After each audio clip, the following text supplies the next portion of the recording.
नमस्कार साथियों, स्वागत है आपका ऑनलाइन स्टडी ग्रुप में। करंट अफेयर्स की ये 12वीं श्रृंखला आपके सामने है। इसमें हम लोग 50 प्रश्नों को व्याख्या सहित हल करेंगे और जो भी ऑप्शन होगा उन सारे ऑप्शन को भी डिटेल में इस पर चर्चा करेंगे। तो चलिए शुरुआत करते हैं। पहला प्रश्न है, हाल ही में किस मंत्रालय द्वारा डीप ओशन मिशन लॉन्च किया गया? तो आपका सही जवाब होगा पृथ्वी विज्ञान मंत्रालय, यानी विकल्प ए सही होगा आपका, यानी पृथ्वी विज्ञान मंत्रालय द्वारा डीप ओशन मिशन लॉन्च किया गया। अब ये डीप ओशन मिशन क्या है, इसको समझ लीजिए। डीप ओशन मिशन के तहत जो सागरी संसाधन हैं उनकी एक सस्टेनेबल उपयोग, ये सस्टेनेबल उपयोग का मतलब है कि एक सतत उपयोग के लिए गहरे समुद्र का पता लगाना, यही है डीप ओशन मिशन। ठीक है, और आपका सही जवाब होगा प्रश्न संख्या 1 का ए। ठीक है, अगला प्रश्न देखिए। हाल ही में आम आदमी पार्टी यानी आप के नेता भगवंत मान ने किस राज्य के मुख्यमंत्री के रूप में शपथ ग्रहण की? तो आपका सही जवाब होगा पंजाब के मुख्यमंत्री के रूप में। ठीक है, कौन बने? भगवंत मान बने, आम आदमी पार्टी के।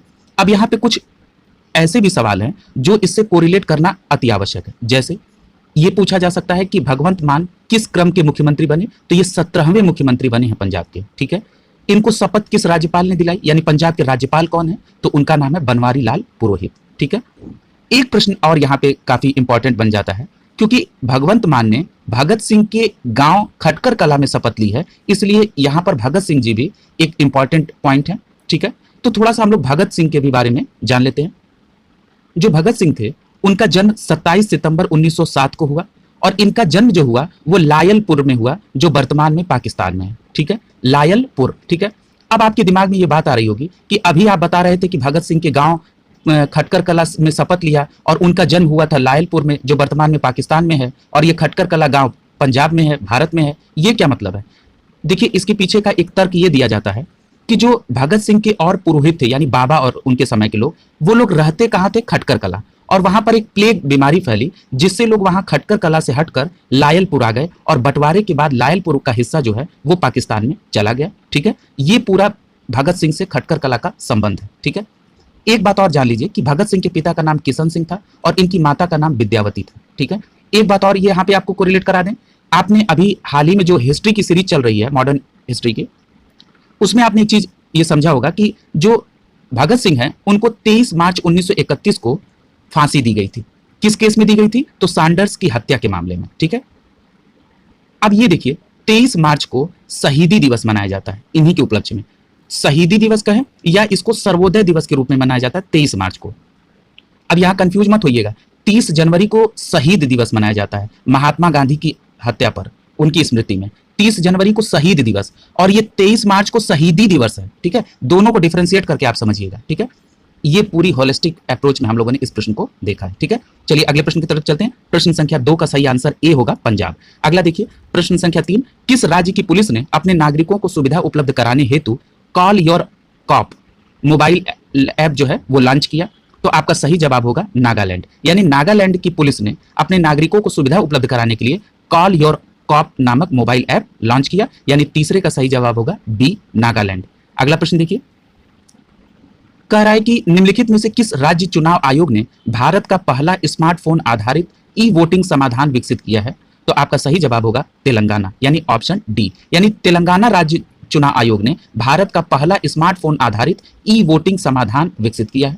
ठीक है, ये क्लियर हो गया, यानी इसका ऑप्शन क्या होगा? तेलंगाना। अब तेलंगाना में एक और चीज हुई, क्या? तेलंगाना में आकाश से दवा योजना शुरू हुई, यानी आकाश से दवा परियोजना में क्या चीज था? इसमें ड्रोन के माध्यम से जो वहां के प्राथमिक चिकित्सालय थे उनको दवा पहुंचाई गई। ठीक है, यानी मेडिसिन फ्रॉम द स्काई, यानी कि और किसके माध्यम से? तो ड्रोन के माध्यम से पहुंचाई गई, इसीलिए इसका नाम दिया गया मेडिसिन फ्रॉम द स्काई। ठीक है, इसको भी आप तेलंगाना से याद रखिएगा जोड़ के, और ये ई वोटिंग समाधान का सही विकल्प होगा चौथे का डी। प्रश्न संख्या 5 देखिए, केंद्रीय पृथ्वी विज्ञान मंत्रालय ने भारत के पहले मानव युक्त महासागर मिशन की शुरुआत की है, जिसका नाम क्या है? तो आपका सही जवाब होगा समुद्रयान, यानी समुद्रयान एक भारत का पहला मानव युक्त महासागर मिशन है, जो किसने शुरू किया? केंद्रीय पृथ्वी विज्ञान मंत्रालय द्वारा। यानी प्रश्न संख्या 5 का सही आंसर क्या होगा? समुद्रयान, यानी बी विकल्प आपका सही होगा। आगे देखिए, प्रश्न संख्या 6 देखिए, कह रहा है कि अक्टूबर 2021 में जारी ग्लोबल हंगर इंडेक्स 2021 में भारत को कौन सा स्थान प्राप्त हुआ है? तो आपका सही जवाब होगा 101, यानी विकल्प सी सही होगा यहाँ पे, यानी भारत का ग्लोबल हंगर इंडेक्स में 101वां स्थान है। फिर आपके दिमाग में होगा कि प्रथम स्थान पे कौन है? तो प्रथम स्थान पे 18 देशों को रखा गया है। ठीक है, याद रखिएगा। अब ये भी प्रश्न पूछा जाता है कि कौन जारी करता है, यानी इस ग्लोबल हंगर इंडेक्स को कौन जारी करता है, तो इसको कंसर्न वर्ल्ड वाइड और वेंथ्यूगर हिल्प द्वारा जारी किया जाता है, यानी कंसर्न वर्ल्ड वाइड एंड वेंथ्यूगर हिल्प द्वारा संयुक्त रूप से इसको जारी किया जाता है ग्लोबल हंगर इंडेक्स को। भारत का इसका स्थान 101 है, विकल्प सी सही होगा छठवें का। 7वां प्रश्न देखिए, वर्ष 2021 में अर्थव्यवस्था के क्षेत्र में नोबेल पुरस्कार प्राप्तकर्ताओं में निम्नलिखित में से कौन शामिल नहीं, यानी ये पूछ रहा है कि 2021 में जो अर्थशास्त्र में नोबेल पुरस्कार मिला वो इनमें से 3 लोगों को मिला है, कौन एक उसमें नहीं। ठीक है, तो याद रखिएगा, पहला नाम आपका है डेविड कार्ड। ठीक है, डेविड कार्ड कनाडियाई अमेरिकी थे। ठीक है, और इनको जो है आपका अर्थशास्त्र का नोबेल पुरस्कार मिला है। ठीक है, यानी और किस लिए मिला है, तो इन्होंने श्रम अर्थशास्त्र में योगदान हेतु काम किया था, इसलिए इनको मिला। इनके अलावा 2 लोग और हैं, एक सी ऑप्शन में आप नाम देख रहे हैं जोशुआ एंग्रिस्ट का। ठीक है, जोशुआ एंग्रिस्ट का, ये यूएसए के हैं। ठीक है, और इनके साथ गुइडो इम्बेंस, ठीक है, ये नीदरलैंड के। इन दोनों लोगों को भी संयुक्त रूप से, मतलब इन दोनों लोगों को भी 2021 का अर्थशास्त्र का नोबेल पुरस्कार दिया गया।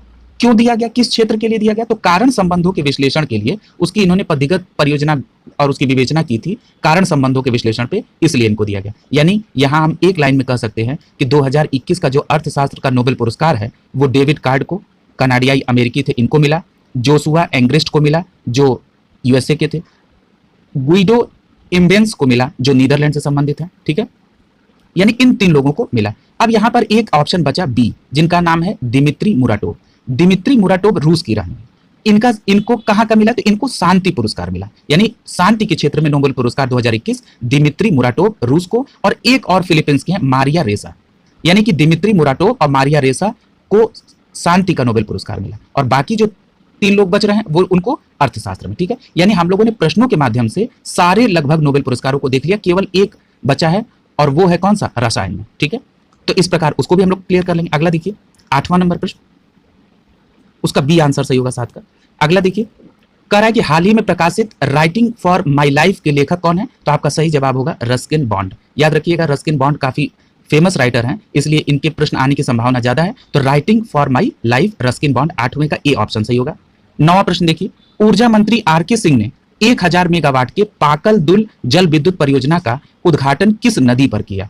ठीक है, तो ये समझ लीजिए कि ये जो पाकल दुल जल विद्युत परियोजना है, इसकी शुरुआत जो है मरुसुधर नदी पर किया गया, यानी जो विकल्प ए में है, मरुसुधर नदी पर पाकल दुल जल विद्युत परियोजना का शुरुआत आर.के. सिंह ने किया, जो ऊर्जा मंत्री हैं।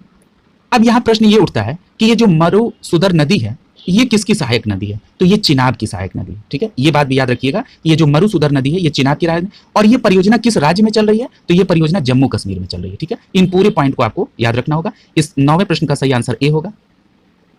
प्रश्न संख्या 10 देखिए, निम्नलिखित में से किस राज्य सरकार द्वारा मुफ्त शिक्षा योजना की शुरुआत की गई, तो आपका सही जवाब होगा हरियाणा, यानी हरियाणा सरकार ने मुफ्त शिक्षा योजना की शुरुआत की है। आपका प्रश्न संख्या 10 का सही आंसर सी हो जाएगा।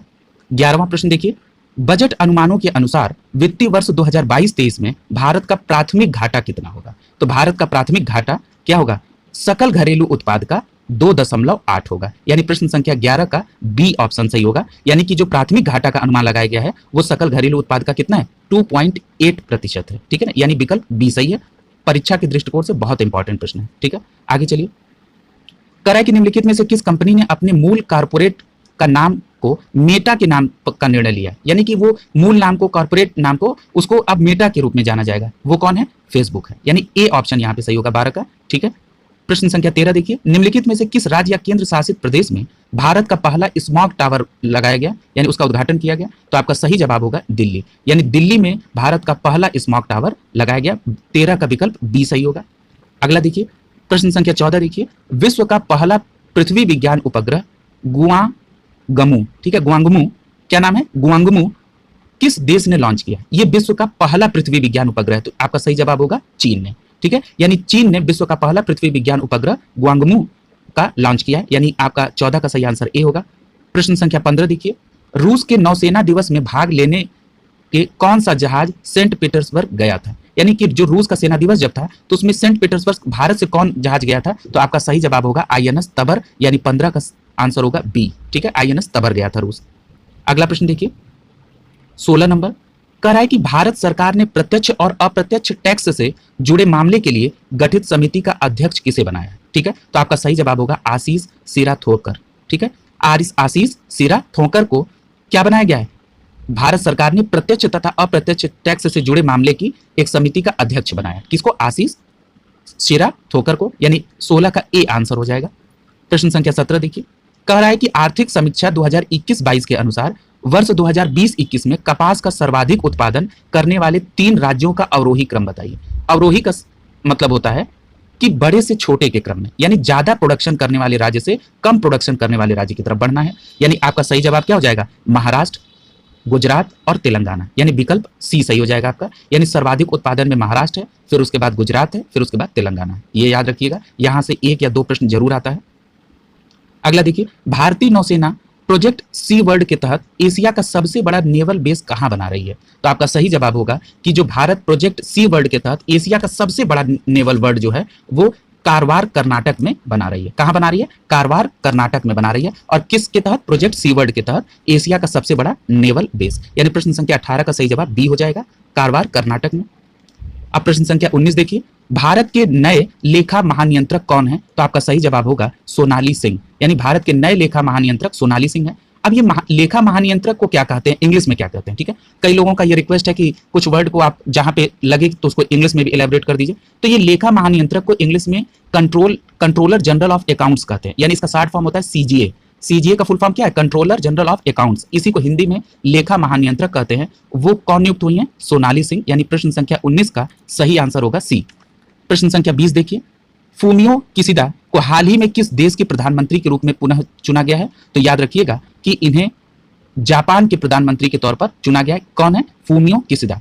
याद रखिएगा कि अभी हाल ही में भारत के दौरे पर आए थे फूमियो किशिदा, इसलिए ये इंपॉर्टेंट है। अगला देखिए, ये जापान के प्रधानमंत्री हैं, यानी 20 का सही आंसर क्या होगा, बी। अगला देखिए, संयुक्त सैन्य अभ्यास शक्ति 2021 का 6ठा संस्करण किन 2 देशों के मध्य आयोजित किया गया। यानी पूछ रहा है कि जो शक्ति सैन्य अभ्यास 2021 का 6ठा संस्करण है वो किन 2 देशों के बीच में है। तो इसका सही जवाब होगा फ्रांस। अब यहां पूछा है किन 2 देशों के बीच में, यानी भारत और फ्रांस के बीच में, शक्ति 2021। अब इसको लेके थोड़ा सा कुछ कंफ्यूजन हो जाती है। देखिए, ऑप्शन में भी उससे रिलेटेड विकल्प रखे। आज हम सारी शक्तियों को एक जगह केंद्रित करते हैं।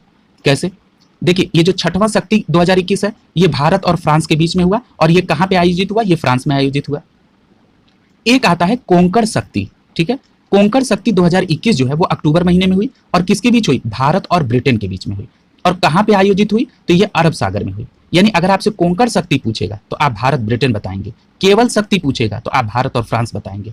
यदि आपसे पूछे मित्र शक्ति 2021 जो 8वां संस्करण हुआ, वो आप क्या बताएंगे, तो वो भारत और श्रीलंका के बीच में हुआ। ठीक है, थल सेना का था, और ये श्रीलंका की एक जगह है अम्पारा, वहां पर आयोजित हुआ था। क्या, मित्र शक्ति। और एक और शक्ति है, वो है समुद्र शक्ति तृतीय। वो सितंबर माह में भारत और इंडोनेशिया के बीच हुई, और कहां पे आयोजित हुई, तो सुंडा जलडमरू में आयोजित हुई। ठीक है, तो ये सारी शक्ति से रिलेटेड जो भी प्रश्न बनने थे वो हमने एक जगह रख दिया। केवल शक्ति आएगा तो भारत फ्रांस, कोंकण शक्ति आएगा तो भारत ब्रिटेन, मित्र शक्ति आएगा तो भारत श्रीलंका, समुद्र शक्ति आएगा तो आप भारत इंडोनेशिया। ठीक है, ये देखिए विकल्प में भी उससे रिलेटेड दिया, इसलिए आप अलर्ट होकर इसको याद कर लीजिएगा। अगला देखिए, यानी प्रश्न संख्या 21 का सही आंसर बी हो जाएगा। 22वां प्रश्न देखिए, भारत सरकार ने 850 मेगावाट की क्षमता के रतले हाइड्रो इलेक्ट्रिक परियोजना का निर्माण किस नदी पर किया। तो आपका सही जवाब होगा चिनाब नदी पर। यानी जो ये रतले हाइड्रो इलेक्ट्रिक परियोजना है 850 वाट की, ये किस पे, चिनाब नदी पर चलाई गई, यानी इसको चिनाब नदी पर बनाया गया। अब ये देखिए, ये किस राज्य में है, तो ये जम्मू कश्मीर के किश्तवाड़ जिले में है। ठीक है, याद रखिएगा, इस पर पाकिस्तान हमेशा एक ऑब्जेक्शन लगाता है, और वो कहता है कि ये जो रतले हाइड्रो पावर प्रोजेक्ट है ये सिंधु संधि 1960 का उल्लंघन है। ठीक है, तो ये इससे भी आपको रिलेट करके रखिएगा कि हो सकता है कि ये पूछ दे कि सिंधु जल समझौता कब हुआ, या इससे रिलेटेड किस पे विवाद है, तो रतले हाइड्रो पावर, इसको याद रखिएगा। प्रश्न संख्या 22 का सही आंसर हो जाएगा डी, यानी चिनाब। प्रश्न संख्या 23 देखिए, भारत सरकार के पहले सहकारिता मंत्री कौन है। आपका सही जवाब हो जाएगा अमित शाह, यानी जो केंद्रीय गृह मंत्री हैं वही भारत के पहले सहकारिता मंत्री भी है। 23 का ए ऑप्शन सही होगा। 24वां प्रश्न देखिए, विदेश मंत्री जयशंकर ने जुलाई 2021 में माह में महात्मा गांधी की प्रतिमा का अनावरण किस देश में किया। ठीक है, यानी जुलाई 2021 में महात्मा गांधी के अनावरण एस जयशंकर प्रसाद जो विदेश मंत्री हैं उन्होंने कहां पे किया, तो आपका सही जवाब होगा जॉर्जिया में किया। ठीक है, अब प्रश्न उठता है कि जॉर्जिया की राजधानी क्या है, तो जॉर्जिया की राजधानी तिब्लिसी है। ठीक है, क्या है, तिब्लिसी है। और जॉर्जिया कहां पर है, तो ये यूरोप में है। ठीक है, अगले भी नाम की राजधानी जिक्र कर ली जाए। स्वीडन कहाँ पे है? यूरोप में है। इसकी राजधानी क्या है? स्टॉकहोम है। अमेरिका, उत्तरी अमेरिका कॉन्टिनेंट में, इसकी राजधानी क्या है? Washington DC. नेपाल एशिया में है, इसकी राजधानी काठमांडू। ठीक है, और प्रश्न संख्या 24 का सही आंसर क्या होगा? जॉर्जिया। ठीक है, अगले प्रश्न की तरफ चलते हैं हम लोग।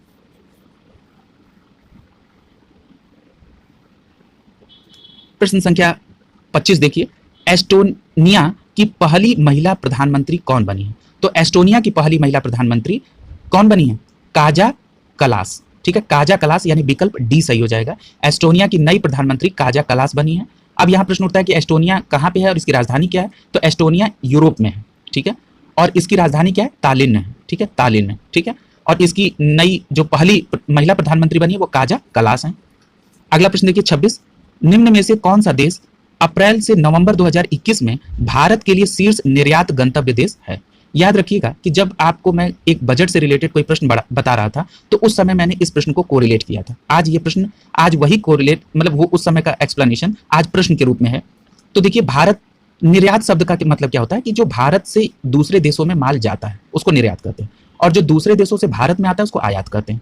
तो कह रहा है कि भारत से दूसरे देश में यानी निर्यात की दृष्टिकोण से कौन देश शीर्ष पर है? तो नंबर 1 पे अमेरिका है, दूसरे नंबर पे यूएई है और तीसरे नंबर पे चीन है। ठीक है, ये कौन है? निर्यात की दृष्टि से। मान लीजिए आपसे आयात की दृष्टि से पूछ ले तो आप सबसे ज्यादा आयात करते हैं चीन से, फिर दूसरे नंबर पे यूएई से और तीसरे नंबर पे अमेरिका। यानी आप एक भाषा में, सरल भाषा में समझ लीजिए कि आप माल बेचते सबसे ज्यादा अमेरिका को है लेकिन खरीदते चाइना से, और दूसरे नंबर पे यूएई दोनों में है। ठीक है, यानी कि भेजने की बात रहेगी तो अमेरिका नंबर 1 पे, और जब खरीदने की बात आएगी तो चाइना नंबर 1 पे, और दोनों ही कंडीशन में यूएई दूसरे नंबर पे है। ठीक है, और इस प्रश्न का सही आंसर क्या हो जाएगा? बी आंसर हो जाएगा। अगला देखिए, कह रहा है कि भारत ने किस देश के साथ मिलकर दस्तलिक 2 युद्धाभ्यास किया? तो ये जो दस्तलिक है ना, ये हुआ था उज्बेकिस्तान के साथ। ठीक है, इसको याद करने के लिए ऐसे भी आप समझ सकते हैं, सबका अपना अपना तरीका होता है। दस्तलिक में दस्त शब्द है ना, जब दस्त होता है तो आदमी एकदम उज्बेक जाता है, तो यही देखिए उज्बेकिस्तान है। ठीक है, तो दस्तलिक से उज्बेकिस्तान। आप इसको अनदर ना लीजिएगा, ये केवल सरल करने का एक तरीका है। आपको अगर ये सुटेबल नहीं लगता है तो आप कोई और ट्रिक खोज लीजिएगा। ठीक है, यानी प्रश्न संख्या 27 का सही जवाब क्या हो जाएगा? बी हो जाएगा। ठीक है, अगला प्रश्न देखिए, वैश्विक शांति सूचकांक 2021 में भारत का स्थान कौन सा है? तो आपका सही जवाब होगा 135वां। यानी वैश्विक शांति सूचकांक में भारत का स्थान 135वां है। तो पहला स्थान किसका है? तो पहला। अब ये प्रश्न उठता है कि ये वैश्विक शांति सूचकांक किसके द्वारा जारी किया जाता है? तो ये जारी किया जाता है Institute for Economics and Peace के द्वारा। ठीक है, Institute for Economics and Peace के द्वारा। अगले प्रश्न की तरफ चलते हैं। 28वें प्रश्न का सही आंसर क्या होगा? ए हो जाएगा, 135। अगला देखिए, भारत का पहला परमाणु मिसाइल और हथियारों को ट्रैक करने वाला पोत कौन सा है? तो आपका सही जवाब होगा आईएनएस ध्रुव। यानी आईएनएस ध्रुव वो पहला पोत है जो भारत का परमाणु मिसाइल और हथियारों को ट्रैक करने में सक्षम है। क्या नाम है इसका? आईएनएस ध्रुव। ठीक है, याद रखिएगा। अगला प्रश्न देखिए, 30 नंबर, करा कि भूमिहीन परिवारों को भूमि उपलब्ध कराने के लिए राज्य सरकार द्वारा मुख्यमंत्री आवास भूमि अधिकार योजना यानी भू अधिकार योजना किसके द्वारा शुरू की गई? तो वो राज्य है मध्य प्रदेश। यानी मध्य प्रदेश सरकार ने भूमिहीन परिवारों को भूमि उपलब्ध कराने के लिए मुख्यमंत्री आवास भू अधिकार योजना चलाया। किसने? मध्य प्रदेश सरकार। यानी तीसरे का सही जवाब क्या होगा? बी हो जाएगा। 31वां देखिए, गलवान घाटी में शहीद कर्नल बिकुमला संतोष बाबू को किस राष्ट्रीय पुरस्कार से नवाजा गया? तो आपका सही जवाब होगा महावीर चक्र से। यानी जो गलवान घाटी में शहीद कर्नल संतोष बाबू थे उनको महावीर चक्र से सम्मानित किया जाएगा। 31 का ए ऑप्शन सही होगा। अब प्रश्न संख्या 32 देखिए, लद्दाख को जैविक कृषि संपन्न बनाने के लिए लद्दाख ने किस राज्य से समझौता किया है? तो आपका सही जवाब होगा सिक्किम। क्यों? क्योंकि जैविक कृषि में सिक्किम सर्वोपरि है और यहाँ 100% जैविक कृषि होती है। तो लद्दाख ने सिक्किम के साथ समझौता किया, यानी 32 का डी ऑप्शन सही होगा। 33वां देखिए, 5 जून को मनाए गए विश्व पर्यावरण दिवस 2021 की थीम क्या थी? तो इसकी थीम थी इकोसिस्टम रिस्टोरेशन। ठीक है, यानी 5 जून को जो विश्व पर्यावरण दिवस मनाया गया उसकी थीम थी इकोसिस्टम रिस्टोरेशन। यानी 33 का विकल्प सी सही हो जाएगा। अगला देखिए, कह रहा है कि दुनिया का पहला तैरता हुआ शहर कहां स्थापित किया जा रहा है? तो आपका सही जवाब होगा दक्षिण कोरिया, यानी विकल्प सी सही होगा। यानी दक्षिण कोरिया दुनिया का पहला तैरता हुआ शहर स्टैब्लिश किया जा रहा है। कहां पे? दक्षिण कोरिया में। यानी 34 का सही जवाब सी होगा। अगला प्रश्न देखिए,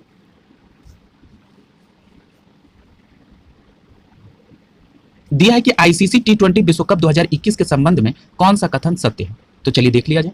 पहला कह रहा है कि ऑस्ट्रेलिया ने न्यूजीलैंड को हराकर T20 विश्व कप को जीता। बिल्कुल सही बात है। यानी T20 विश्व कप 2021 को ऑस्ट्रेलिया ने न्यूजीलैंड को हराकर जीत लिया। अगला कह रहा है कि प्लेयर ऑफ द टूर्नामेंट के रूप में डेविड वार्नर को चुना गया। ये भी सही है। यानी यहाँ पर दोनों कथन सत्य हैं। अब जरा T20 विश्व कप 2021 को थोड़ा सा और डिटेल में देख लीजिए।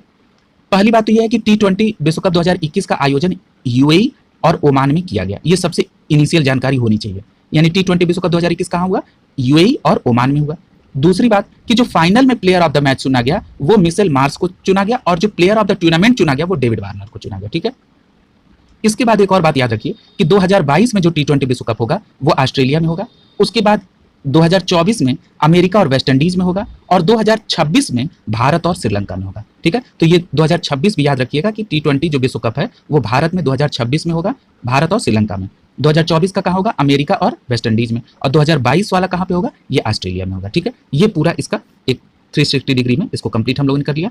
प्रश्न संख्या 35 का सही जवाब सी हो जाएगा। अगला देखिए, कह रहा है कि किस अफ्रीकी देश में स्थित ज्वालामुखी निरागोंगो में विस्फोट के कारण शहर को खाली कराना पड़ा। ठीक है, तो वो कौन सा शहर है जिसको खाली कराना?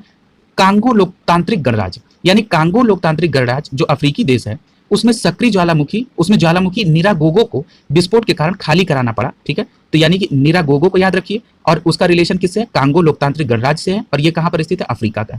ठीक है, अब यहाँ ये तो प्रश्न हो गया। अब ये प्रश्न उठता है कि कांगो लोकतांत्रिक गणराज्य की राजधानी क्या है? तो इसकी राजधानी किंशासा है। क्या है? किंशासा। फिर अगला विकल्प एक है इसमें रवांडा, इसकी राजधानी किगाली है। अगला नाम है अंगोला, इसकी राजधानी लुआंडा है। और अगला नाम है तंजानिया, इसकी राजधानी डोडोमा है। ठीक है, तो ये सारी राजधानी भी याद रखिएगा और ये भी याद रखिएगा कि कांगो लोकतांत्रिक गणराज्य में निरागोंगो नामक एक ज्वालामुखी विस्फोट हुआ जिसके कारण उसको खाली कराना पड़ा।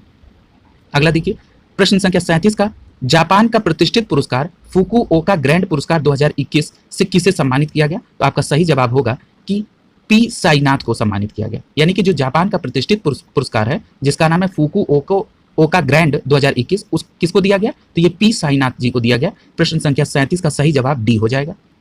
अब 38 देखिए, कह रहा है कि केन्या में आयोजित अंडर 20 विश्व एथलीट्स चैंपियन में भारत को कुल कितने पदक मिले? तो आप ये देख चुके हैं। इसका सही जवाब होगा कि 3 पदक मिले। ठीक है, और ये जो अंडर 20 विश्व एथलेटिक्स चैंपियन हुआ ये कहाँ पे हुआ? केन्या में हुआ। भारत को कितने पदक मिले? 3 पदक मिले। ठीक है, आगे चलते हैं।